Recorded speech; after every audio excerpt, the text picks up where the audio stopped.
नमो भगवते वासुदेवाय। भागवत महापुराण पंचम स्कंध 21 अध्याय। आकाशे रवि संचरण 21 वर्णन।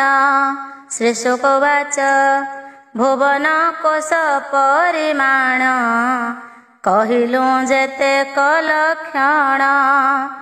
एमंत दिवी मंडलर रक्षण शुण नृपवर। चणक बेनी फाळ जेन्हे एक कुआरे कसमाने। तेसन धरा परिमाण दिवी मंडल जे समान। ए मध्यांतरिक्षे रही सूर्य त्रिलोक कुतापई। अयन बेनी भाग होई उत्तर दक्षिणे भ्रमई। मंदक्षी प्रभावेग सम दिन राति बेनी राजन। मकर ठारू राशि जेते दीर्घ हो सृजान जुगते। विशुबे समान कुपाई पुणी दीर्घ रस्वे बढ़ई। तुला में सभी शुभ पाई अहोरात्र समान होई। 9,51 लक्ष योजन प्रमाण प्रत्यक्ष। मानसोत्तर गिरि तहि इंद्रर पुर विराजई। पूर्व भागरे से मेरुर देवधानी नाम ताहार। जमर पुर ता दक्षिणे विराजे संजमनी नामे। पश्चिमे पुर वरुणर विम्लचनी नाम ताहार।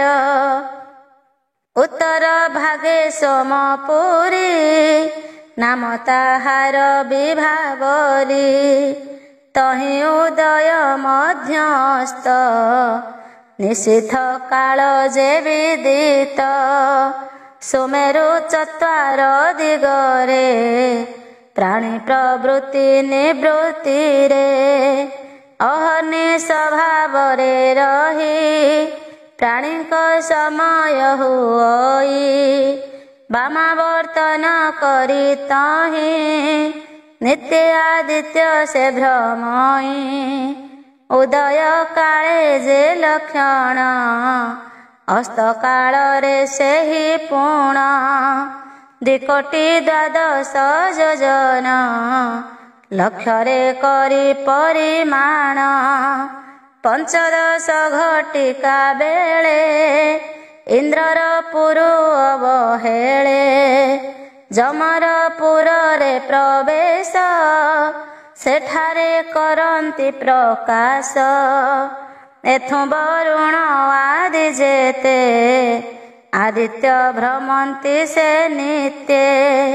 चंद्रादि जेते ग्रहमान एहि क्रमरे से भ्रमण। ज्योतिष चक्र ए प्रकारे भ्रमई चत्वार दिगरे। आदित्य रथर गमन मुहूर्त करे हे राजन। 34 लक्ष योजन 800 अधिक पूर्ण। इंद्रादि सर्वदेव पुरे एक्रमे भ्रमन्ति निश्चले। सतेक पाखुड़ा पद्मर सूचि मारन्ते नृपवर। से जेन्हे तत्काले गलई तेसने शीघ्र से चलई। 12 नाम तार से रथे को चक्रवर। सुमेरु मस्तक उपरे क्रमे से मानस उत्तरे। तैल जंत्रर प्राय होई तहिरे रथे से भ्रमई। ରଥର ଗର୍ଭ ପରିମାଣ 37 ଲକ୍ଷ ଯୋଜନ। ଚତୁର୍ଥ ଭାଗ ଉଚ୍ଚ ହୋଇ ଯୁଗ ସେ ବିସ୍ତାରେ ଅଟଇ। ଶପଥ ଛନ୍ଦ ସୋହନ୍ତି ଆଦିତ୍ୟ ଦେବଙ୍କୁ ବହନ୍ତି। ଅରୁଣ ସାରଥି ତହିଁରେ ଶପଥ ଅଶ୍ୱ ଝାଠାରେ। ଅଙ୍ଗୁଷ୍ଠ ପବ ମାତ୍ର ହୋଇ 60 ସହସ୍ର ମୁନି ତହିଁ। ବିଦିତ ସେ ବାଳ ଖିଲ୍ୟାରେ ରବିରଥ ଅଗ୍ରଭାଗରେ। ଏ ସର୍ବ ମୁନି ନାନା ମତେ ସ୍ତୁତି କରନ୍ତି ଯଥୋଚିତେ। ଅନ୍ୟ ଯେ ନାନା ଋଷିଗଣ ଗନ୍ଧର୍ବ ସିଦ୍ଧ ଯେ ଚାରଣ। ସକଳ ଯକ୍ଷଙ୍କର ବର ଅପ୍ସରା ଗଣେ ଯେ ଝାଠାର। ଯେ ଜାତୁ ଧାନ ନାଗମାନ ସଙ୍ଗତେ ଘେନି ଯେ ଝାଗଣ। ଅପ୍ସରା ଗଣ ନୃତ୍ୟ ଗୀତେ ଏମନ୍ତେ ଯେ ଯାହାର ମତେ। ସେ ସୂର୍ଯ୍ୟ ରୂପୀ ଭଗବାନ ଅଖିଳ ଆତ୍ମାର କାରଣ। ତାହାଙ୍କ ଚରଣାର ବିନ୍ଦେ ନମନ୍ତି ପରମ ଆନନ୍ଦେ। ଯେ ଯାହା କର୍ମ ଅନୁମତେ ସେବନ୍ତି ତାଙ୍କ ପାଦ ଗତେ। 9 କୋଟି ଲକ୍ଷ ଯୋଜନ ଅଧିକ ଲକ୍ଷ 51। ଏମନ୍ତ କୋଶ ଯେ ଭୁବନ ସେ ସୂର୍ଯ୍ୟ କରନ୍ତି ଭ୍ରମଣ। କ୍ଷଣ ମାତ୍ରକେ ଭଗବାନ ବେନି ସହସ୍ର ଯେ ଯୋଜନ। ଅଖିଳ ଅନାଦି କାରଣ ସେ ସୂର୍ଯ୍ୟ ରୂପକୁ ଧରିଣ। ଭ୍ରମନ୍ତି ପ୍ରାଣୀଙ୍କ ରହିତେ ତାହାଙ୍କ ପାଦ ପଦ୍ମ ଗତେ। ପାମର ମୋର ଦୃଷ୍ଟି ନିତେ ତହିଁରେ ରହୁ ଅବିରତେ। ଅଚିନ୍ତ୍ୟ ତାହାଙ୍କ ଚରିତ କହଇ ଦାସ ଜଗନ୍ନାଥ। ଇତି ଶ୍ରୀମଦ୍ଭାଗବତେ ମହାପୁରାଣେ ପାରମହଂସ୍ୟାಂ ସଂହିତାୟାಂ ପଞ୍ଚମ ସ୍କନ୍ଧେ ଜ୍ୟୋତିଶ୍ଚକ୍ର ସୂର୍ଯ୍ୟରଥ ମଣ୍ଡଳ ବର୍ଣ୍ଣନମ୍ ନାମ ଏକବିଂଶୋऽଧ୍ୟାୟ। ଦ୍ୱାବିଂଶ ଅଧ୍ୟାୟ। ଦ୍ୱାବିଂଶେ ଅନ୍ୟ ଗ୍ରହଙ୍କର ବର୍ଣ୍ଣନ ସ୍ଥିତି ଯେ ସଞ୍ଚାର। ରାଜା ପରୀକ୍ଷିତ ବାଚ ଭୂମୁନି ଏଥିର ତଦନ୍ତ ଶୁଣିଲେ ଜୀବଇଁ ପ୍ରତୀତ। ଆଦିତ୍ୟ ଦେବ ଯଥୋଚିତେ ମେରୁ ପ୍ରଦକ୍ଷିଣ କରନ୍ତେ। 12 ରାଶିଙ୍କ ସମ୍ମୁଖେ ଭୋଗ ସେ କରନ୍ତି ପ୍ରତ୍ୟକ୍ଷେ। ଆଦିତ୍ୟ ଗତି ବ୍ୟଗ୍ରତର ତହିଁରେ କେମନ୍ତେ ସଞ୍ଚାର। ଏଣେ ତ ମୋହର ସନ୍ଦେହ ଭୂମୁନି ତଦନ୍ତ ତୁ କହ। ଶ୍ରୀଶୁକ ବାଚ କୁଳାଳ ଚକ୍ର ପ୍ରାୟ ହୋଇ ଆଦିତ୍ୟ ରଥ ଯେ ଭ୍ରମଇ। ରାଶି ନକ୍ଷତ୍ର ଆଦି ଯେତେ ତହିଁରେ ଭ୍ରମନ୍ତି ସମସ୍ତେ। କୁଲାଳ ଚକ୍ରର ସହିତେ କ୍ଷୁଦ୍ର ଜନ୍ତୁଙ୍କ ଗତି ମତେ। ସେ କାଳ ଚକ୍ର ଏକ ଦେଶେ ଭ୍ରମନ୍ତି ଯେ ଯାହା ପ୍ରକାଶେ। ଧ୍ରୁବ ସୁମେରୁ ପ୍ରଦକ୍ଷିଣ କରି ଭ୍ରମନ୍ତି ଅନୁକ୍ଷଣ। ଆଦି ପୁରୁଷ ଭଗବାନ ସାକ୍ଷାତେ ପ୍ରଭୁ ନାରାୟଣ। ତ୍ରୟୀମୟ ଯେ ତାଙ୍କ ମୂର୍ତ୍ତି कर्म विशुद्धिरे ता चिंती से मूर्ति द्वादश प्रकार करीण ब्रह्मांड ठाकुर षड ऋतु बसंत आदि एथिरे जेतेक प्रसिद्धि जे ऋतु काले जे हुअन्ति आपणे विधान करन्ति आश्रम मते नाना पथे नाना कर्म रे यथोचिते महापुरुष महाजने नाना जोगरे श्रद्धा मने जे तांक चरणे सेवन्ति सकल पापु से तरन्ति परम कल्याण लभन्ति अन्ते परम गति पान्ति एमन्ते शुण नृपवर से सूर्य आत्मा प्राणींकर पृथ्वी आकाश मध्यरे काल चक्र रे शून्य रे द्वादश मास को भुंजन्ति संवत्सर नाम बहन्ति मास केबे निपक्ष करी भुंजन्ति अहोरात्र करी सेवेनी मासे एक ऋतु संवत्सर रे षड ऋतु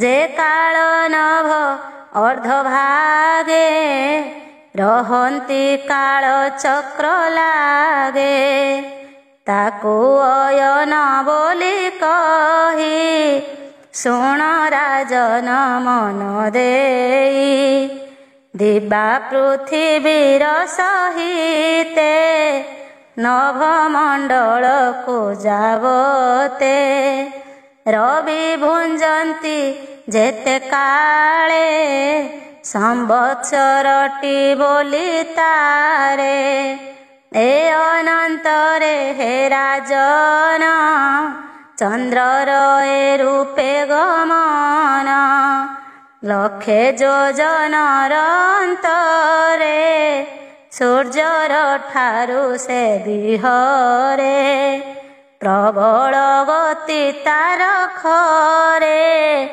चंद्र भुंजन्ति जेबे भारे सूर्यंक भोग बेनी पक्षे बेनी नक्षत्र पाद रखे पक्ष भोग को एक दिने भुंजन्ति अहोरात्र माने ए अनंतरे नृपवर वर्धित कलाश सधर अहोरात्र से देवंकर से शुक्ल पक्षरे विहार क्षीण कलारे पितृंकर अहोरात्र हे नृपवर से जे सकल प्राणींकर जीवन भूत ससधर भुंजन्ति त्रिंशत मुहूर्त एक नक्षत्र यथोचित एणु से अनादि पुरुष षोडश कला से विशेष अमृत शरीर को धरी प्राणी को आप्यायन करी मनुष्य पशु पक्षी आदि सरीसृप वृक्ष प्रसिद्धि एहांक हृदरे वसन्ति एणु से सर्व सुख दियन्ति एहार ऊर्ध्वे हे राजन तृतीय लक्ष्य जे योजन भ्रमन्ति नक्षत्र सकले जगत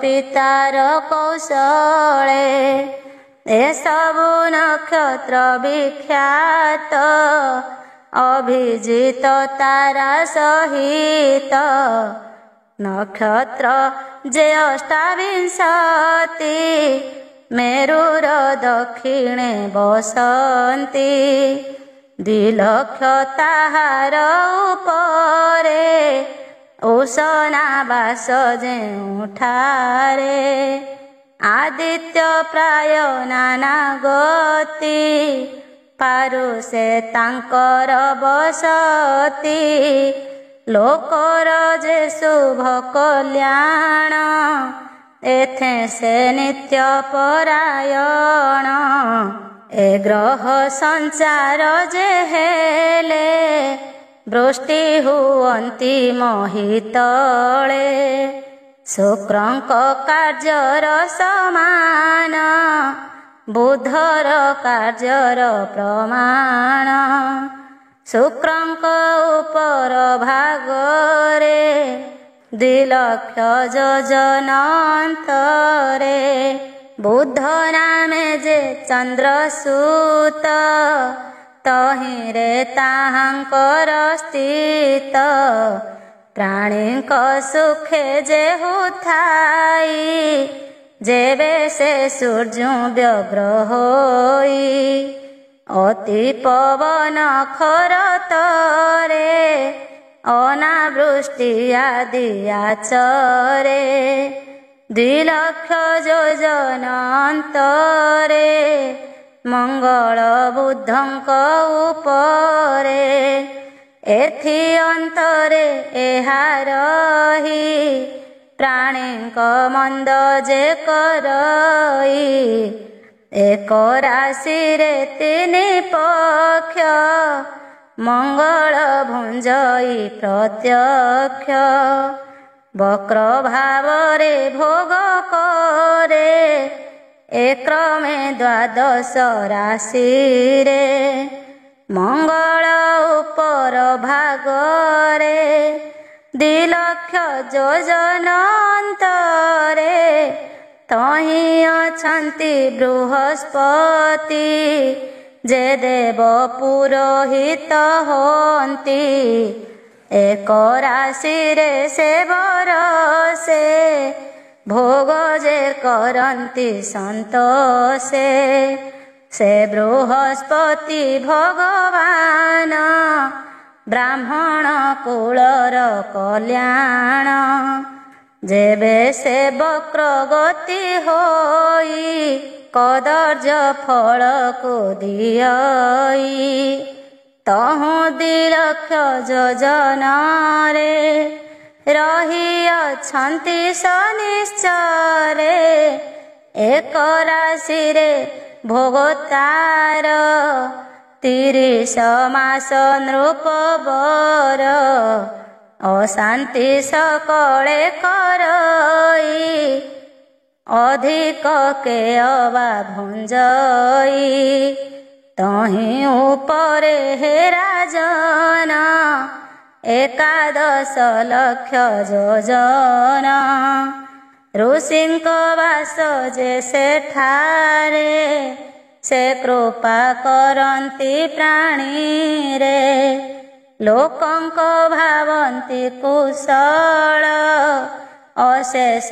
କରୁଣାର ମୂଳ ବିଷ୍ଣୁ ପଦକୁ ନିତ୍ୟ ଚିନ୍ତି ପ୍ରଦକ୍ଷିଣରେ ଭ୍ରମୁଛନ୍ତି ସେ ମୁନି ଗଣଙ୍କ ପୟରେ ମୋ ଚିତ୍ତ ରହୁ ନିରନ୍ତରେ କହଇ ଦ୍ୱିଜ ଜଗନ୍ନାଥ ପଞ୍ଚମ ସ୍କନ୍ଧେ ଭାଗବତ।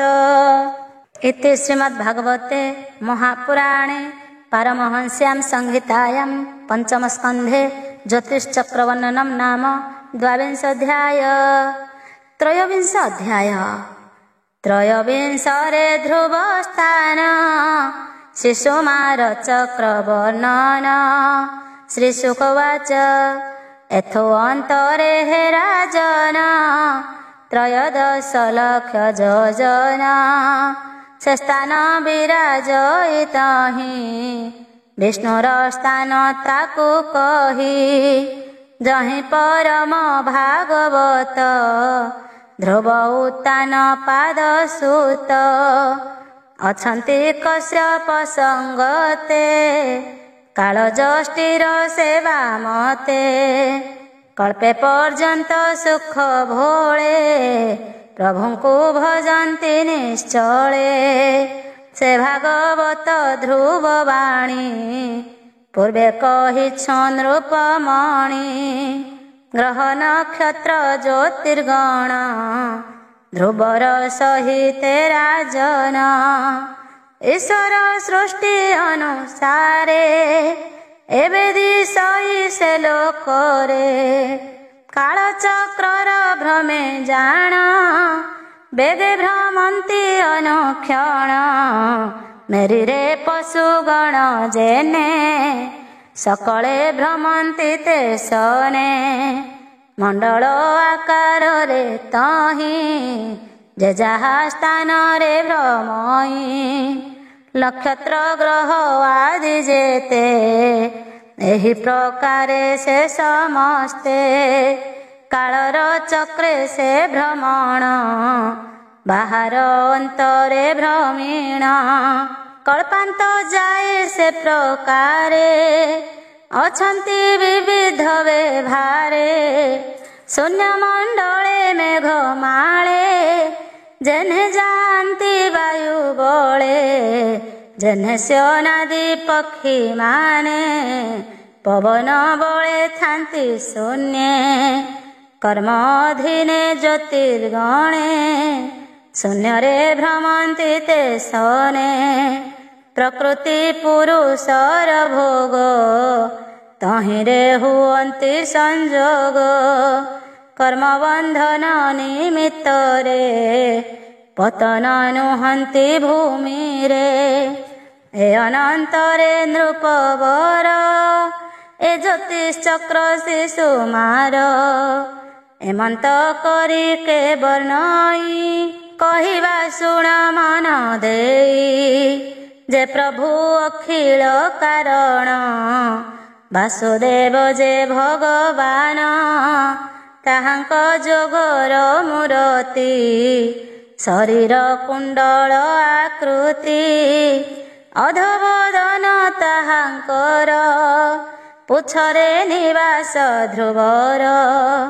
ଲାଙ୍ଗୁଳେ ପ୍ରଜାପତି ବାସ ଅନଳ ଧର୍ମ ଯେ ସୁରେଶ ଧାତା ବିଧାତା ପୁଛ ମୂଳେ ଶପଥ ଋଷି କୋଟି ସ୍ଥଳେ ଦକ୍ଷିଣାବର୍ତ୍ତ ପ୍ରାୟ ହୋଇ କୁଣ୍ଡଳ ଆକାର ସେ ଦେହି ତାର ଦକ୍ଷିଣ ଅଂଶ ଗତେ ନକ୍ଷତ୍ର ମାନ ଯେ ସମସ୍ତେ ଅଭିଜିତ ଆଦି ଗଣ ବାମ ପାରୁ ସେ ତାଙ୍କ ସ୍ଥାନ ପୁନର୍ବସୁ ଯେ ମୁଷ୍ୟା ଦୁଇ ବାମ ଦକ୍ଷିଣ ଶ୍ରେଣୀ ତହିଁ ଆକାଶ ଗଙ୍ଗା ଯେ ପୃଷ୍ଠରେ ବିରାଜେ ଅତି ଶୁଭ୍ରତରେ ବାମ ଦକ୍ଷିଣ ପାଦ ଦେଶେ ଆର୍ଦ୍ରା ଅଶ୍ଳେଷା ସୁପ୍ରକାଶେ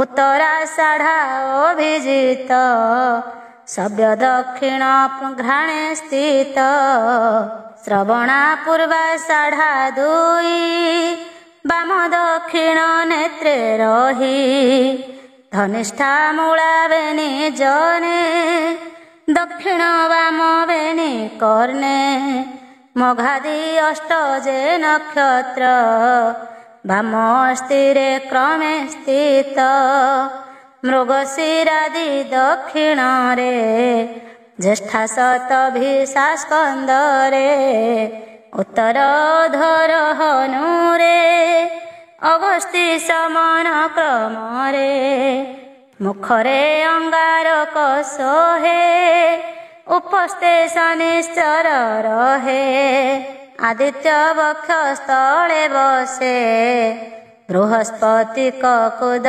ଦେଶେ ହୃଦये ନାରାୟଣ ସ୍ଥିତି ଚନ୍ଦ୍ରମା ମନରେ ବସନ୍ତି, ନାଭିରେ ଉଷନା ପ୍ରକାଶ, ସ୍ତନରେ ଅଶ୍ଵିନୀର ବାସ, ପ୍ରାଣ ପାନେ ବୁଦ୍ଧ ବସେ, ଗଳାରେ ରାହୁ ଯେ ପ୍ରକାଶେ, ସର୍ବଙ୍ଗରେ କେତୁ ସ୍ଥାନ, ଏ ଅନୁକ୍ରମେ ହେ ରାଜନ, ରୋମ ମୂଳରେ ତାରାଗଣ, ବିଚିତ୍ର ରୂପ ନାରାୟଣ, ଏ ରୂପ ସର୍ବଦେବମୟୀ, ଯେ ଜନ ଶୁଚିମନ୍ତ ହୋଇ, ସନ୍ଧ୍ୟାରେ ଦେଖି ସ୍ତବ କରେ, ଅଶେଷ ପାପ ସେ ନିସ୍ତରେ, ଏ ସ୍ତବ ତୁଣ୍ଡେ ଉଚ୍ଚାରିଣ, ସ୍ତୁତି କରିବ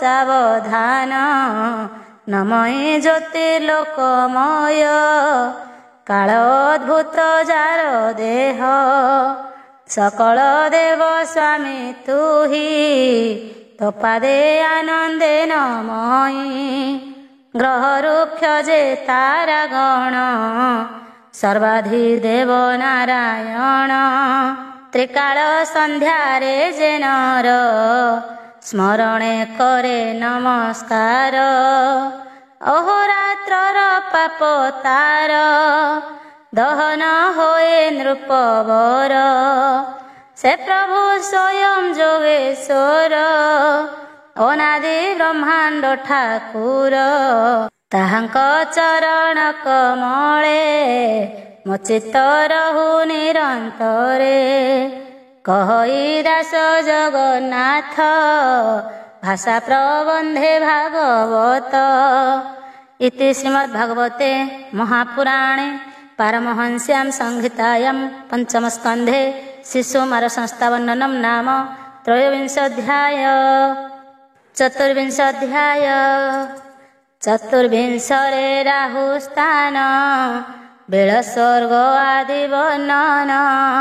ଶ୍ରୀ ଶୁକବାଚ ଆଦିତ୍ୟ ଠାରୁ ଅଧ ମେଳେ, ଅୟୁତ ଯୋଜନର ତଳେ। ଭ୍ରମ ଆକାରେ ରାହୁ ସ୍ଥିତି, ଏମନ୍ତ କେ ଅବା କହନ୍ତି। ସ୍ୱଭାବେ ସିଂହିକା ନନ୍ଦନ, ଏଟି ଅସୁର ଭୋରାଜନ। ଯେଣୁ ପ୍ରଭୁର କୃପା ହୋଇ, ଅଜରାମର ଏହା ଦେହି। ଏହାର ଜନ୍ମ କର୍ମ ମାନ, ପଛେ କହିବା ହେ ରାଜନ। ଅଧଭାଗରେ ଯେ ପଡ଼ଇ, ତରଣୀ ମଣ୍ଡଳ ହୋଇ। ଅୟୁତ ଯୋଜନ ବିସ୍ତାର, ଲୋକରେ ଖ୍ୟାତ ନୃପବର। ଦ୍ୱାଦଶ ସହସ୍ର ଯୋଜନ, ଚନ୍ଦ୍ରମଣ୍ଡଳ ପରିମାଣ। ତ୍ରୟୋଦଶ ସହସ୍ର ଯୋଜନ, ରାହୁମଣ୍ଡଳ ଯେ ବିସ୍ତୀର୍ଣ୍ଣ। ବୈରାନ ବନ୍ଧ ଭାବେ ତହିଁ, ଚନ୍ଦ୍ର ସୂର୍ଯ୍ୟଙ୍କୁ ସେ ଗ୍ରାସଇ। ଧାମନ୍ତେ ବେଗବନ୍ତ ହୋଇ, ତା ଦେଖି ବ୍ରହ୍ମାଣ୍ଡ ଗୋସାଇଁ। ରକ୍ଷା ନିମନ୍ତେ ସୁଦର୍ଶନ, ରଖି ଅଛନ୍ତି ଭଗବାନ। ଚକ୍ରର ଅତି ତେଜ ପାଇଁ, ନିକଟୁ ନିବୃତ ହୋଇ। ଚକିତ ହୋଇଣ ତାହାର, ଉଦ୍ବେଗ ହୋଇ ଅନ୍ତର। ତାହାକୁ ପରାଗ ନାମ, ଏ ଲୋକେ କରନ୍ତି ଗାୟନ। ତାହାର ତଳେ ନୃପବର, ସିଦ୍ଧ ଚାରଣ ବିଦ୍ୟାଧର।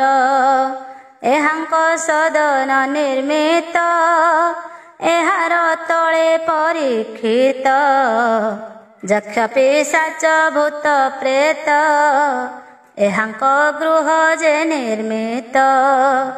ଯାବତ ବାୟୁର ସଞ୍ଚାର, ଯାବତ ଗତି ଜଳଧର। ଭୂମିମଣ୍ଡଳ ହେ ରାଜନ, ତା ତଳେ ସତେକ ଯୋଜନ।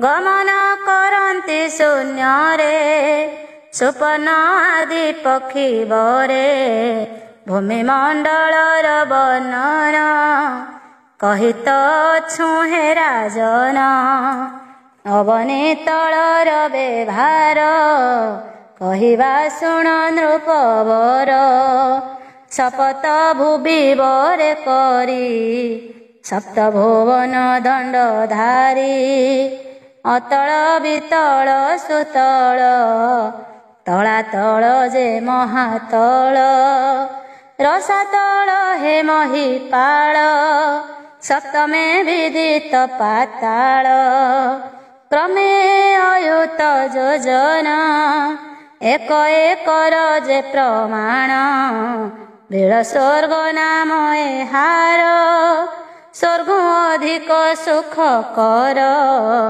କାମ ଐଶ୍ୱର୍ଯ୍ୟ ନାନା ଭୋଗ ନାନା ଆନନ୍ଦ ଯେ ସମ୍ପଦ ନାନା ରତ୍ନରେ ଦିବ୍ୟପୁର ସୌରଭେ ଭୁବନ ସୁନ୍ଦର ବିବିଧ କ୍ରୀଡ଼ାର ବିହାର ସୁସଞ୍ଚ ସ୍ଥଳ ମନୋହର ଏ ସ୍ଥଳେ କ୍ରୀଡ଼ନ୍ତି ଆନନ୍ଦେ ସେ ସ୍ଥଳବାସୀ ଜୀବ ବୃନ୍ଦେ କାଦ୍ରବ ଦାନବ ଦୈତ୍ୟେ ଅପତ୍ୟ ପତ୍ନୀର ସହିତେ ମାୟା ବିମୟ ଦୈତ୍ୟ ଯହିଁ ନିର୍ମାଣ କରି ଯେ ଅଛଇ ନାନା ମଣିରେ ଦିବ୍ୟପୁର ବିଚିତ୍ର ବୈଦୁର୍ଯ୍ୟର ଘର ସଭା ଚତର ଯେ ଗୋପୁର ବିବିଧ ନାନା ମଣି ସାର ମିଥୁନ ସୁକ ପାରାବତ କୃତ୍ରିମ ମଣିରେ ନିର୍ମିତ ସାରିକାଦି ପକ୍ଷୀ ମାନ ବିବିଧ ପ୍ରକାର ଭିଆଣ ମଣିଷଦନ ଉଚ୍ଚ ସାର ସୋହଇ ଅତି ମନୋହର ବିଚିତ୍ର ଚିତ୍ର ଉପବନ ସୌରଭ ହରେ ପ୍ରାଣୀ ମନ କୁସୁମ ଫଳ ଅତି ଭରେ ବିଟପି ଲାଗନ୍ତି ଭୂମିରେ କୋମଳ ପଲ୍ଲବ ସୁରଙ୍ଗ ପକ୍ଷା ମିଥୁନ ଯହିଁ ସଙ୍ଗ ବିବିଧ ଜଳାଶୟମାନ କ୍ରୀଡ଼ନ୍ତି ନାନା ବିହଙ୍ଗମ ନିରୋଧ କୁମୁଦ କହ୍ଲାର ଏହାଙ୍କ ବନେ ତାଙ୍କ ଘର ସେ ପକ୍ଷୀ ଗଣ ଦିବ୍ୟ ସୋନ ଶ୍ରବଣେ ହରେ ପ୍ରାଣୀ ମନ ସ୍ୱର୍ଗ ଅତି ମନୋହର ସେ ସ୍ଥାନ ମାନ ନୃପବର ଅହିଙ୍କ ଶିରେ ମଣିମାନ ଯହିଁ ହରଇ ଅନ୍ଧତମ ସେ ଭୂମି ଅତି ଅନୁପମ ତହିଁ ତ ନାହିଁ ରାତ୍ରି ଦିନ ଆଧିର ପରାଭବ ନାହିଁ ଦେହରେ ରୋଗ ନ ଲାଗଇ ନାହିଁଟି ନର ନାରୀଙ୍କର ବୟ ଅବସ୍ଥା ଶରୀରର ଶ୍ରୀହରି ଚକ୍ର ବିନୁ ତହିଁ ଅବସ୍ଥା ମୃତ୍ୟୁ ଭୟ ନାହିଁ ଅତଳେ ଅଛି ମହିପାଳ ମୟର ପୁତ୍ର ନାମ ବଳ ତାହାର ମାୟା ଦୃଢ଼ତରେ ଅଦ୍ୟାପି ସଂସାରେ ପ୍ରଚରେ ବଳାସୁର ଜୃମ୍ଭଣେ ଜନ୍ମି ସରିଣୀ ପୁଞ୍ଚଳି କାମିନୀ ହାଟକ ନାମେ ମାୟା ରସ ତାହାକୁ ପିଅନ୍ତେ ପୁରୁଷ ଅୟୁତ ମହାଗଜ ବଳ ହୁଇ ତହୁଁ ପୁରୁଷର ବିଳାସ ଅବଲୋକନରେ ନାନା ପ୍ରକାରେ କ୍ରୀଡ଼ା କରେ ବିତଳେ ଶମ୍ଭୁ ଭଗବାନ ହାଟକେଶ୍ୱର ତାଙ୍କ ନାମ ପ୍ରଜାପତି ସୃଷ୍ଟି ନିମନ୍ତେ ଅଛନ୍ତି ଭବାନୀ ସହିତେ ଏହାଙ୍କ ବୀର୍ଯ୍ୟ ଜାତ ହୋଇ ହାଟ କି ନାମେ ନଦୀ ବହି ତାର ସଂସର୍ଗ ଜାତ ହୋଇ ସୁବର୍ଣ୍ଣ ହାଟକ ବୋଲାଇ ଅସୁରଙ୍କର ବଧୂଗଣ ତାହାକୁ କରନ୍ତି ଭୂଷଣ। ସୁତଳେ ବଳି ଯାର ନାମ ତାହାର ଗୃହ ହେରାଜନ। ଉଦାର ଶ୍ରବା ପୁଣ୍ୟ ଶ୍ଳୋକ ଯାହାକୁ ବୋଲନ୍ତି ତ୍ରିଲୋକ। ଇନ୍ଦ୍ରର ପ୍ରିୟ ଭାବ ବହି ଅଖିଳ ବ୍ରହ୍ମାଣ୍ଡ ଗୋସାଇଁ। ଅଦିତି ତହୁଁ ଜାତ ହୋଇ ବଟୁବା ମନ ରୂପ ବହି। ନାନା ସମ୍ପଦ ତାର ହରି ପୁଣି ଦୟା କଲେ ମୁରାରି। ଇନ୍ଦ୍ରାଦି ସୁର ତହୁଁ ବଳି ସମ୍ପତ୍ତି ଦେଲେ ବନମାଳି। ପୂଜ୍ୟ ଅଖିଳ ଦେବଙ୍କର ଅନାଦି ପ୍ରଭୁ ଯେ ଈଶ୍ୱର। ସକର୍ମେ ତାଙ୍କୁ ଆରାଧୀଣ ସୁଖେ ସେ ଅଛନ୍ତି ରାଜନ। ସେ ସର୍ବବୀଜ ଭଗବାନ ପରମ ଆତ୍ମା ସୂକ୍ଷ୍ମ ବ୍ରହ୍ମ। ଯେ ତୀର୍ଥ ପଦ ଜଗନ୍ନାଥ ସକଳ ଦେଶ କାଳ ପାତ୍ର। ତାହାଙ୍କୁ ଶ୍ରଦ୍ଧା ଯୁକ୍ତ ହୋଇ ସ୍ଥିର ମନରେ ଭୂମି ଦେଇ ବିଳ ସ୍ୱର୍ଗକୁ ଭୋଗ କରେ ନାନା ଐଶ୍ୱର୍ଯ୍ୟର ବ୍ୟବହାରେ। ଯାଚଜ୍ଞା ଜଳେ ଯେ ଉପାଏ ତହିଁରେ କରିଦେବ ରାଏ। ତ୍ରିଲୋକ ବ୍ୟାପିଲେ ଶରୀରେ ଶେଷ ନ ରହିଲା ସଂସାରେ। ଯେ ଇନ୍ଦ୍ରେ ଅନୁଗ୍ରହ କରି ଇନ୍ଦ୍ରର ଭ୍ରାତୃଭାବ ଧରି ଜନ୍ମିଲେ ବ୍ରହ୍ମାଣ୍ଡ ଠାକୁର। ତାହା ନିମନ୍ତେ ନୃପବର ସେ ସର୍ବଭାବ ଭଗବାନ। ଅଖିଳ ଗୁରୁ ନାରାୟଣ ଯାହାର ଦ୍ୱାରେ ଗଦାଧରି ଅଛନ୍ତି ପ୍ରଭୁ ଯେ ମୁରାରି। ଏହାର ଅଧୋଦେଶ ଠାଇଁ ତଳାତଳ ପୁର ଛଇ। ମୟଦାନବ ଯେ ପୂର୍ବରେ ଦ୍ରୋହ ଚିନ୍ତିଲା ଚକ୍ରଧରେ। ସେ ପୁର ତାର ଦଗ୍ଧ ହେଲା ତେଣୁ ସେ ବରକୁ ଲଭିଲା। ମାୟାବୀ ମାନଙ୍କର ବର ଐଶ୍ୱର୍ଯ୍ୟ ଲଭି ସେ ଅସୁର। ଅଭୟ ବରକୁ ସେ ପାଇ ତଳାତଳରେ ଯେ ଅଛଇ। ସୁଦର୍ଶନ ଚକ୍ର ଡରେ ଶରଣ ପଶିଲା ଶମ୍ଭୁରେ। ସେ ଭୟ ତାର ଦୂର କରି ରଖିଲେ ଶିବ ଶୂଳଧାରୀ। ନିର୍ଭୟ ହୋଇ ସେ ଦାନବ ସେ ସ୍ଥଳେ ଭୁଞ୍ଜଇ ବିଭବ। ତାହାର ଅଧୋଭାଗ ଦେଶେ ମହାତଳପୁର ପ୍ରକାଶେ। ତହିଁରେ କାଦ୍ରବେୟ ଆଦି କ୍ରୋଧବଶ ନାମ ପ୍ରସିଦ୍ଧି। କୁହକ କାଳି ଅସୁଷେଣ ତକ୍ଷକ ପ୍ରଧାନ ଏମାନ। ସୁଦୀର୍ଘ କାୟ ବଳବନ୍ତ ତହିଁ ଅଛନ୍ତି ପରୀକ୍ଷିତ। ନିତ୍ୟ ବୈନତେୟର ଭୟେ ଉଦ୍ବେଗ ହୋଏ ତାଙ୍କ କାଏ। ଦାରତନୟ ବନ୍ଧୁ ସଙ୍ଗେ ମତେ ବିହରନ୍ତି ସେ ରଙ୍ଗେ। ତାହାର ତଳେ ମହିପାଳ ଯେ ପୁର ନାମର ସାତଳ। ଦୈତ୍ୟ ଦାନବ ପତିମାନ କବଚ କାଳେୟ ହିରଣ୍ୟ। ଅତ୍ୟନ୍ତ ବଳବନ୍ତ ହୁଅନ୍ତି ଦେବଙ୍କ ଦ୍ରୋହ ସେ ଚିନ୍ତନ୍ତି। ସକଳ ଲୋକର କାରଣ ମହାପୁରୁଷ ନାରାୟଣ।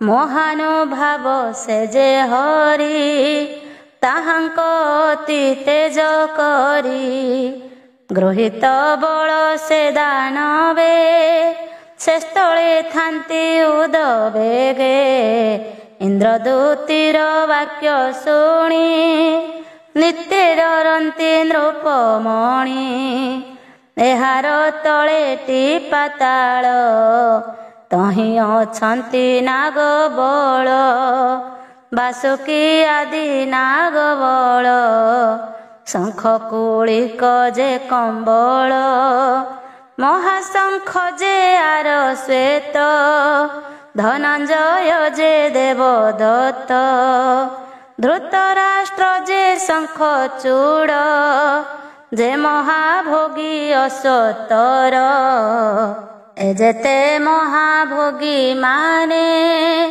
ବସନ୍ତି ପାତାଳ ଭୁବନେ ପଞ୍ଚଶପଥ ଦଶ ଶିର ଅନେକ ଫଣା ତାହାଙ୍କର ଏହାଙ୍କ ମହାମଣିମାନ ପ୍ରକାଶେ ଆଦିତ୍ୟ ଯେ ସନ ପାତାଳ ବିବର ତିମିର ସତେ ଯେ କରନ୍ତି ଯେ ଦୂର ରାଜନ ଶପଥ ପାତାଳ କହିଲୁ ଯେ ଝାବାସ ସ୍ଥଳ ପଞ୍ଚମ ସ୍କନ୍ଧେ ବର୍ଣ୍ଣନ ସୁଜନେ ସାବଧାନେ ଶୁଣ କୃଷ୍ଣ ଚରଣେ ମନ ଦିଅ ସୁଜନେ ନିତ୍ୟ ଗାଓ କୃଷ୍ଣ ପଦାର ବିନ୍ଦ ରସ ସ୍ନେହରେ କର ଏହା ଗ୍ରାସ କହି ଜଗନ୍ନାଥ ଦାସ ଶ୍ରୀ ଭାଗବତ ସୁଧାରସ ଇତି ଶ୍ରୀମଦ୍ଭାଗବତେ ମହାପୁରାଣେ ପାରମହଂସ୍ୟାಂ ସଂହିତାୟାं ପଞ୍ଚମ ସ୍କନ୍ଧେ ବିବରତଳପ ବର୍ଣ୍ଣନಂ ନାମ ଚତୁର୍ବିଂଶ ପଞ୍ଚବିଂଶ ଅଧ୍ୟାୟ ପାତାଳେ ଥିବା ସଂକର୍ଷଣ ଚରିତ 25 ବର୍ଣ୍ଣନ ଶ୍ରୀ ଶୁକ ଉବାଚ ପାତାଳ ତଳେ ହେ ରାଜନ 30 ସହସ୍ର ଯୋଜନ ତାମସୀ କଳା ଯେ ବିଶେଷ ଅନନ୍ତ ନାମେ ଯେ ପ୍ରକାଶ ଯେ ବିଷ୍ଣୁ ଅଂଶବନ୍ତ ହୋଇ ଶଙ୍କର ଶରଣ ନାମ ବହି ଅନନ୍ତ ମୂରତି ଠାକୁର ସହସ୍ର ମସ୍ତକ ତାହାର ଏକ ଶିରରେ ମହିମଣ୍ଡଳ ଅଛି ସ୍ଥିରେ ଯେ ସୃଷ୍ଟି କର ସଂହାର ଭୃକୁଟି କରିଣ କରାଳ ଏକାଦଶ ରୁଦ୍ର ଯେ ହୋଇ ଶଙ୍କର ଶରଣ ସେ ବୋଲାଇ 3 ଲୋଚନ 3 ଶିର ପ୍ରଚଣ୍ଡ ଷୋଳଟି ଯାହାର ଭକ୍ତିରେ ଅହିପତିମାନ ଯାହାରେ କରନ୍ତି ବନ୍ଦନ ତାହାର ଚରଣ କମଳ ବିରାଜେ ନଖର ମଣ୍ଡଳ ନଖମଣିରେ ଶିରପନ୍ତି ଚନ୍ଦ୍ରକୁ ଜିଣି ଦିଶେ କାନ୍ତି କୁଣ୍ଡଳ ପ୍ରଭାରେ ମଣ୍ଡିତ ଗଣ୍ଡ ଯୁଗଳ ହୃଷ୍ଟ ଚିତ୍ତ ତାହାଙ୍କ ଚରଣାର ବିନ୍ଦେ ଚକ୍ଷୁ ନିବେଶନ୍ତେ ଆନନ୍ଦେ ପରମ ଭକ୍ତି ଯୋଗ ମତେ ଉଦିତ ହୋଏ ହୃଦଗତେ ଯାହାଙ୍କୁ ବିବିଧ ବିଧାନେ ସେବନ୍ତି ନାଗ କନ୍ୟାମାନେ ଯେ ଧରେ ରୂପ ମନୋହର ବିଶୁଦ୍ଧ ଧବଳ ଶରୀର ବିପୁଳ ବକ୍ଷ ସ୍ଥଳ ତାର କୁଙ୍କୁମ ଚନ୍ଦନେ ରୁଚିର ହଳ ମୁଷଳ କରେ ଯାର କିଅ ବା ଦେବା ପଟାନ୍ତର ରଜତ ସ୍ତମ୍ଭ ଭୁଜ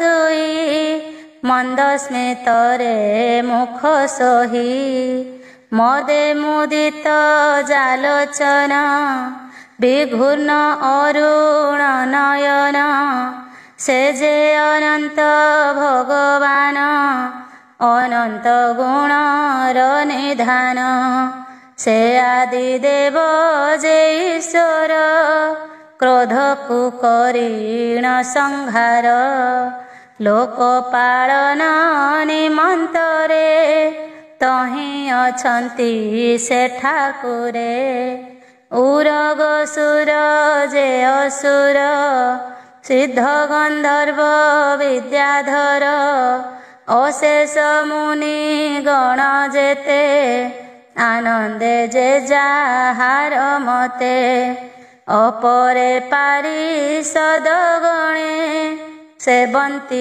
ଯାହାର ଚରଣେ ନବ ତୁଳସୀ ପୁଷ୍ପ ଶିରେ ଗନ୍ଧ ଆମୋଦ ପ୍ରଖରେ ଗନ୍ଧେ ମଧୁକର ନିକର ଧ୍ୱନି କରନ୍ତି ମନୋହର ବନମାଳାଏ କଣ୍ଠେ ଧରି କୁଣ୍ଡଳ ଅତି ମନୋହାରୀ ସୁନ୍ଦର ଭୁଜ ଲମ୍ବମାନ ମହେନ୍ଦ୍ର ବାରଣ ଯେ ସନ ଧ୍ୟାନ ଶ୍ରବଣ ଯୋଗ ସାରେ ମୁନି ଚିନ୍ତନ୍ତି ଜାମନରେ କଳି କଳୁଷ କର୍ମ ଗ୍ରନ୍ଥି ଅବିଦ୍ୟାନାଶ ଯେ କରନ୍ତି ଶ୍ରଦ୍ଧାରତେ ଯେ ବାଜନ ଯେବେ କରଇ ସୁମରଣ ଯେହା କରନ୍ତି ସକଳ କରୁଣା ବହେ ଆଦି ମୂଳ ଯାହାର ଅନୁଭବମାନ ନାରଦ ମୁନି ହେ ରାଜନ ବ୍ରହ୍ମା ସଭାରେ ବିସ୍ତାରିଲେ ସକଳେ ଶୁଣି ନିସ୍ତରିଲେ ଯାହାର କଟାକ୍ଷକୁ ପାଇ ଉତ୍ପତ୍ତି ସ୍ଥିତି ଲୟ ହୋଇ ଯାର ମୂରତି କୃପାମୟୀ ସତ ସତ ଯାର ଦେହି ସୁଜନ ମନ ହରିବାରେ ମୃଗେନ୍ଦ୍ର ପ୍ରାୟ ଲୀଳା କରେ ଯାହାର ନାମ ସୁମରଣ ଶ୍ରବଣ କୀର୍ତ୍ତନ ରାଜନ ଘୋର ଦୁର୍ଗମେ ନର ଯାଇ ଯେବେ ଆରତେ ସୁମରଇ ଆପଦ ଯାଇ ତାର ଦୂର ସକଳ ପାପ ହୋଏ ପାର ଆଶ୍ରୟ ହୋଇଲେ ତାହାର ମୋକ୍ଷକୁ ଲଭେ ସେ ନିର୍ଭର ଭୂଗୋଳ ନାନା ନଦୀ ଗିରି ଦ୍ୱୀପ ସମୁଦ୍ର ଆଦି କରି ଯାହାର ମସ୍ତକେ ଜଗତ ସ୍ଥିରେ ଅଛଇ ପରୀକ୍ଷିତ ଅତି ବିକ୍ରମ ସେ ପୁରୁଷ କେ କହୁଁ ତା ରୂପ ବିଶେଷ ଯେ ଆତ୍ମତନ୍ତ୍ର ଭଗବାନ ତାର ଶେଷ ଗୁଣ ଗ୍ରାମ ଲୀଳା ମାତ୍ର କେ ସଂସାର ଯେ ଧରି ଅଛି ବିଶମ୍ବର ଏମନ୍ତ ସ୍ୱଭାବ ଯାହାର ଦୁରନ୍ତ ବୀର୍ଯ୍ୟ ସେ ଠାକୁର ଏବେ କହିଲୁ ଜୀବଗତି କର୍ମରୁ ଯେ ଯାହା ଭୁଞ୍ଜନ୍ତି ଯାହାର ସ୍ଥାନଟି ଯେ ମନ୍ତ ସକଳ କରିଲୁ ବିଦିତ ଯାହାର ଯେ ମନ୍ତ ଲକ୍ଷଣ ଯେ ଧର୍ମ ଯାର ଆଚରଣ ଯେ ଉଚ୍ଚ ନିଚ ଜୀବଜନ୍ତୁ ଯାହାର ଯେ କର୍ମ ଯେ ହେତୁ ତୁମ୍ଭ ପ୍ରସନ୍ନ ଅନୁସାରେ ସକଳ କହିଲୁ ତୁମ୍ଭରେ ଏବେ କି ତୁମ୍ଭ ଅଭିଳାଷ अपरे कहिबु विशेष अखिल ब्रह्मांड कारण अनादि प्रभु नारायण से प्रभु चरणे ममति अनबरते स्थिति कहई जगन्नाथ दास हरिचरिते सुधारस सुजने शुण देई मन फिटिब भवर बंधन। इति श्रीमद्भागवते महापुराणे पारमहंस्यां संहितायां पंचम स्कंधे संकर्षण महात्म्य नाम पंचविंशाध्याय। षड्विंश अध्याय। षड्विंशे नरक विधान जे पापे जेउ दंडमान। राजा परीक्षित वाच विचित्र गति लोकंकर तुम्भे कहिल मुनिवर ए कथा संशय मने एवे कहिबा विद्यमाने। श्री शुकवाच त्रिगुण विचित्र होई राजन शुण मन देई कर्तार मते फल पाई श्रद्धा श्रद्धा बेनी होई सकल गति सभिंकर तारतम्यरे होए स्थिर ए अनंतरे वे शुण निषिद्ध धर्म लक्षण धर्म धर्म बेनी मत श्रद्धा श्रद्धा जे विदित समान कर्म फल मान काहारी नुहई राजन जेते अविद्या काम्य कर्म एहा लक्षण परिणाम गति जे सत सत मत प्रवृत्त होए परीक्षित एहार गति अगोचर विस्तारी बनिबु अपर। राजा परीक्षित वाच भूमुनि त्रिलोक बाहारे नरक किबा अंतराळे किबा त्रिभुवन मध्यरे कहिबा सावधाने मोरे।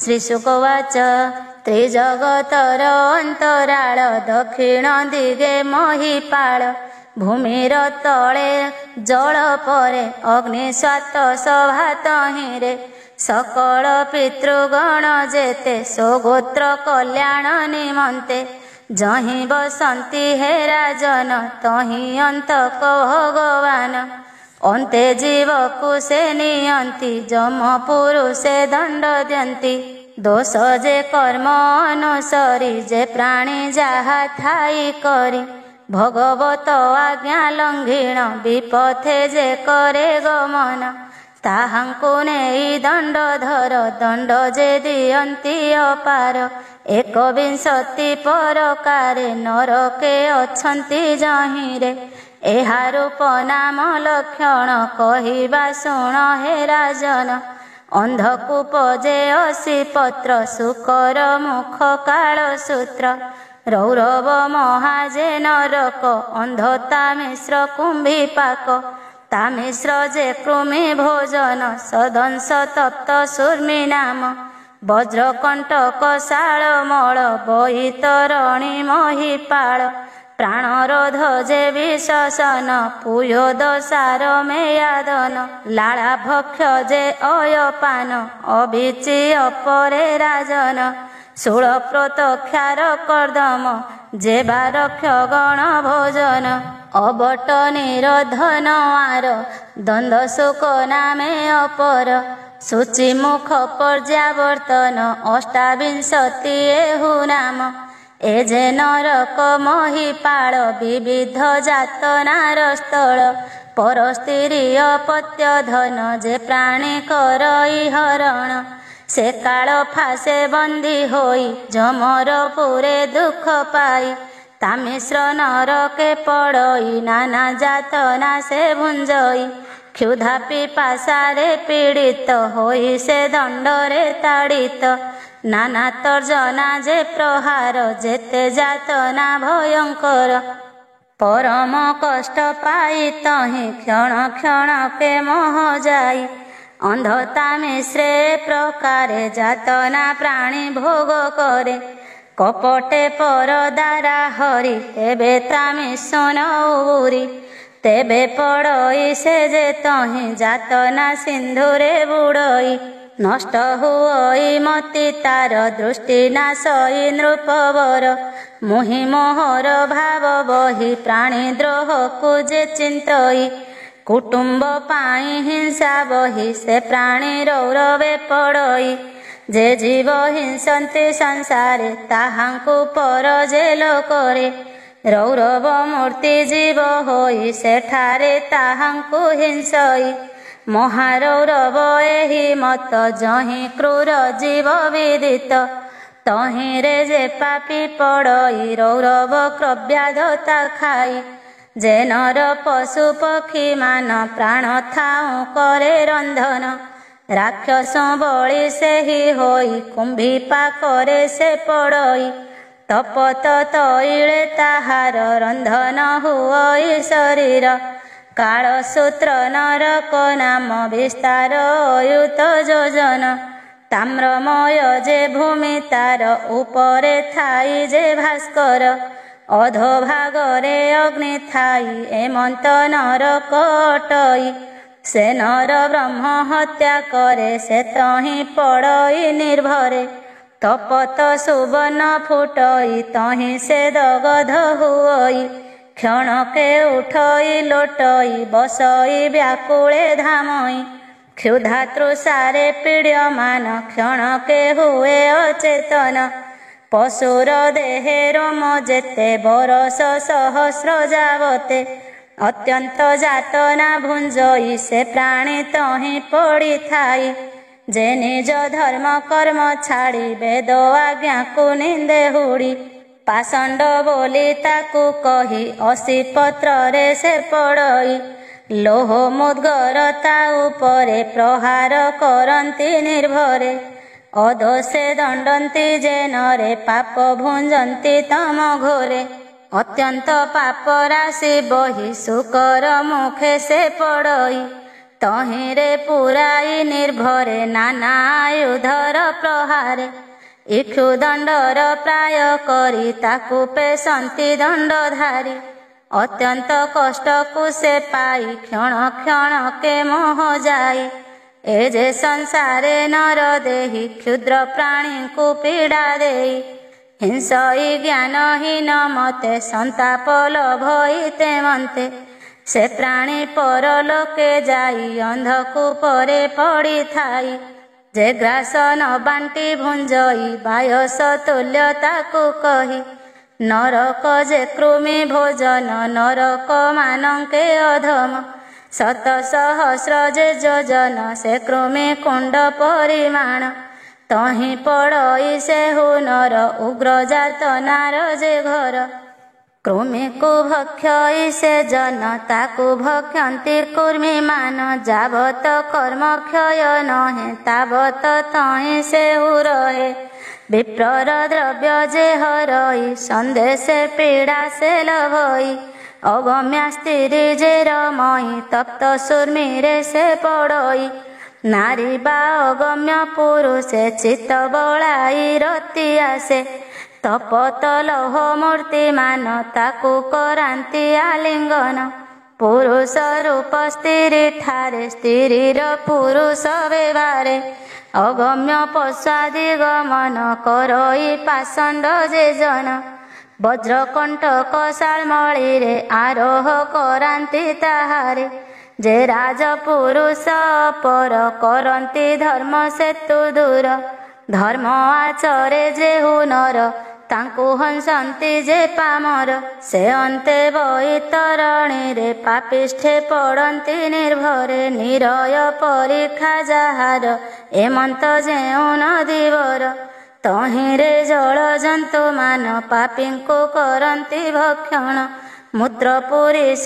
ଯେ ଶୋଣିତ ନଖ ମେଦ ଅସ୍ତି ବହୁତ ତହିଁ ପକାନ୍ତି ତାକୁ ନେଇ ବାସନା କର୍ମ ସୁମରଇ ବୃକ୍ଷଳି ଗମନ ଯେ କରେ ଶୌଚ ଆଚାର ପରିହରେ ନିର୍ଲଜ ଭାବକୁ ବହଇ ନିତ୍ୟ ନିୟମକୁ ଛାଡ଼ଇ ଅନ୍ତେ ସେ ପୁୟଦେ ପଡ଼ଇ ଶ୍ଲେଷା ଯେ ମଳ ମୂତ୍ର ଯହିଁ ଅତି ବିଭତ୍ସ ଯେ ଭୋଜନ ତାହାକୁ ଭଞ୍ଜଇ ସେ ଜନ ମୃଗୟା ବିହାରେ ଯେ ନର ପ୍ରବୃତ ହୋଇ ବାରମ୍ବାର ମୃଗାଦି ବାଳ ପଶୁମାନ ବହୁତ ମାରନ୍ତି ରାଜନ। ବିବିଧ ବାଣେ ଯମଦୂତ ତାକୁ ପ୍ରହାରନ୍ତି ବହୁତ। କପଟ ଯଜ୍ଞେ ଯେହୁନରେ ଦମ୍ଭ ଆଚରି ପଶୁ ମାରେ। ସେ ଲୋକ ବିଶ୍ୱସନ ନାମେ ନରକେ ପଡ଼ନ୍ତି ସମାନେ। ପତ୍ନୀ କି ରେତକୁ ପିଆଇ ଯେ ବିପ୍ର କାମ ବଶ ହୋଇ। ଅମୃତ ଯେ ରେତ କୁଲ୍ୟାରେ ରେତକୁ ପିଆନ୍ତି ତାହାରେ। ଯେ ନର ଗୃହେ ଅଗ୍ନି ଦେଇ କପଟେ ଗରଳ ଭୁଞ୍ଜାଇ। ସେ ପରଲୋକ ଯେବେ ଯାଇ ବିବିଧ ଯାତନା ଭୁଞ୍ଜଇ। ଉଗ୍ର ଦଶନ ଶ୍ୱାନ ସତ ତାକୁ ଭୁଞ୍ଜନ୍ତି ଅବିରତ। ସାକ୍ଷାରେ ମିଥ୍ୟା ଯେ କହଇ ଅବିଚି ନରକେ ପଡ଼ଇ। ଅଧକୁ ହୁଅଇ ତା ଶିର ନରକ ଭୁଞ୍ଜଇ ପାମର। ଯାହାର ଶ୍ରେଷ୍ଠ ଯେଉଁ ଜନ ଯେ ତାଙ୍କୁ ନ କରେ ବନ୍ଦନ। ଖାର କଦମେ ସେ ପଡ଼ଇ ବହୁତ ଯାତନା ଭୁଞ୍ଜଇ। ଯେ ପ୍ରାଣୀ ନର ମେଧ କରେ ଦେବତା ସନ୍ତୋଷ ପ୍ରକାରେ। ସ୍ତ୍ରୀ ବାଳକ ପଶୁ ମାରେ ଡାକିନି ଆଦି ରୂପ ଧରେ। ସେହି ବାଳକ ପଶୁମାନେ ପ୍ରବେଶୀ ଯମର ସଦନେ। ରାକ୍ଷସ ରୂପକୁ ଆବରି ଶୋଣିତ ପିବନ୍ତି ତାହାରି। ସେ ସ୍ତ୍ରୀ ପୁରୁଷର କତ ଖାଇ ହୁଅନ୍ତି ମଦେ ମତ। ନାଚନ୍ତି ଗାୟନ୍ତି ହରସେ ଯେମନ୍ତ ରାକ୍ଷସ ପୁରୁଷେ। ବିବିଧ ରଜ୍ଜୁର ପ୍ରକାରେ ଯେ ନର ଗ୍ରାମ୍ୟ ଅରଣ୍ୟରେ। ବିଶ୍ୱାସୀ ପଶୁଙ୍କୁ ମାରଇ ସେ ନର ନରକେ ପଡ଼ଇ। ପାଶେ ବନ୍ଧନ ହୋଇ ସେହି କ୍ଷୁଧା ତୃଷାରେ ପୀଡ଼ା ପାଇ। କଙ୍କବକାଦି ଯମଗଣ ତୁଣ୍ଡରେ କରନ୍ତି ଭକ୍ଷଣ। ବିବିଧ କ୍ଲେଶକୁ ଲଭଇ ଆପଣା କର୍ମ ସୁମରଇ। ଉଗ୍ର ସ୍ୱଭାବ ଯେଉଁ ନରେ ପ୍ରାଣୀଙ୍କୁ ଉଦବେଗ କରେ। ଦ୍ୱନ୍ଦ୍ୱ ସୁଖ ଘୋର ନରକେ ପଡ଼ନ୍ତି ଯାଇ ପରଲୋକେ। ପଞ୍ଚ ବା ସପ୍ତ ମୁଖ ଯାର ଏମନ୍ତ ଦ୍ୱନ୍ଦ୍ୱ ସୁଖବର। ଅନେକ ଅଛନ୍ତି ତହିଁରେ ଭକ୍ଷନ୍ତି ସେ ପାପୀ ଶରୀରେ। ଯେ ଗର୍ତ୍ତ ଆଦି କଣ୍ଠସ୍ଥଳେ ପ୍ରାଣୀଙ୍କି ଥୋଇ ଅବହେଳେ। ଦ୍ୱାର ରୁନ୍ଧଇ ମୁଦ ଦେଇ ସେ ନର ନରକେ ପଡ଼ଇ। ଗର୍ତ୍ତେ ପାମରକୁ ଥୁଅନ୍ତି ସଧୁମ ଅଗ୍ନି ଦ୍ୱାରେ ଦିଅନ୍ତି। ପୂର୍ବେ ଯେ ଆସି ଯାଇ ନାହିଁ ଅତିଥି ଭାବରେ ଆସଇ। ଗୃହେ ନ ରଖି ତାକୁ ଯେବେ ଅବଲୋକଇ କ୍ରୋଧ ଭାବେ। କୁତ୍ସିତ ବାକ୍ୟ ତାରେ କହି ଅନ୍ତେ ସେ ନରକେ ପଡ଼ଇ। ବକ୍ରତୁଣ୍ଡ ଯେ ଗୃଧ୍ର କଙ୍କ କାକ ସହିତେ ଯେ ଭାବକ। ଦୀର୍ଘ ଚଞ୍ଚୁରେ ଚିରି ତାର ଚକ୍ଷୁ ଖୋଳନ୍ତି ନୃପବର। ଯେ ଅହଙ୍କାରେ କ୍ରୋଧ ହୋଇ ପ୍ରାଣୀଙ୍କି କଟାକ୍ଷେ ଚାହଁ। କୁଟିଳ ହୃଦୟ ଭାବରେ ଜୀବର ମନ୍ଦକୁ ଆଚରେ। ଅନ୍ତେ ସେ ଯାଇ ପରଲୋକେ ପଡ଼େ ନରକ ସୂଚି ମୁଖେ। ତହିଁରେ ପାପୀର ଶରୀର ପୀଡ଼ନ୍ତି ଯମର କିଙ୍କର। ଏମନ୍ତ ପ୍ରକାରେ ରାଜନ ଶତ ଶତ ନରକ ମାନ। ଅଛଇ ଯମର ସଦନ ତହିଁ ପାପୀଙ୍କ ନିଜ ସ୍ଥାନ। ଯେ ଯେତେ ଧର୍ମ ଆଚରଇ ସେ ରୂପେ ଫଳ ସେ ଭୁଞ୍ଜଇ। ନିବୃତ୍ତି ମାର୍ଗର ଲକ୍ଷଣ ଆଗେ ତ କହିଛୁ ରାଜନ। ଏ ଚତୁର୍ଦଶ ଭାଗ ହୋଇ ବ୍ରହ୍ମାଣ୍ଡ କୋଶ ଏ ବୋଲାଇ। ପୁରାଣ ଅନୁମାନ କରି ତୁମ୍ଭରେ କହିଲୁ ବିସ୍ତାରି। ଯେ ଭାଗବତ ନାରାୟଣ ମହାପୁରୁଷ ଭଗବାନ। ଗରିଷ୍ଠ ରୂପ ତାହାଙ୍କର ମାୟା ଗୁଣରେ ନୃପବର। ଯେତେକ ବନିଲଇଁ ମୁହିଁ ସକଳ ରୂପ ସେ ହଟଇ। ଯେ ନର ଶ୍ରଦ୍ଧାବନ୍ତ ହୋଇ ପଢ଼ଇ ଶୁଣଇ ଶୁଣାଇ।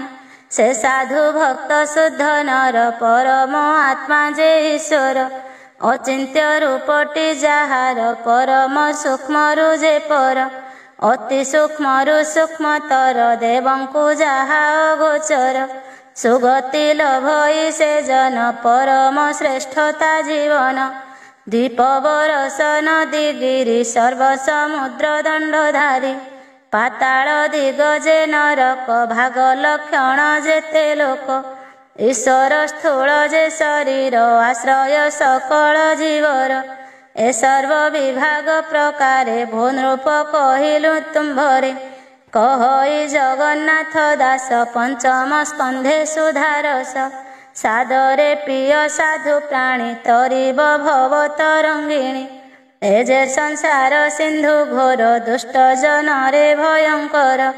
ପାଦ ପଲ୍ଲବ ଯୁଗ ଧରି ସୁଖେ ତରିବ ଭବ ବାରି। ତା ବିନୁ ଅନ୍ୟ ଗତି ନାହିଁ ସୁଜନେ ଚିନ୍ତ ଭାବଗ୍ରାହୀ। ଇତି ଶ୍ରୀମଦ୍ଭାଗବତେ ମହାପୁରାଣେ ପାରମହଂସ୍ୟାಂ ସଂହିତାୟାं ବୈୟାସିକ୍ୟାं ପଞ୍ଚମ ସ୍କନ୍ଧେ ଜମାଳୟ ନରକवर्णनं नाम षड्विंशोऽध्याय। समाप्तोऽयं पञ्चमस्कन्धः। हरिः ओं तत्सत्।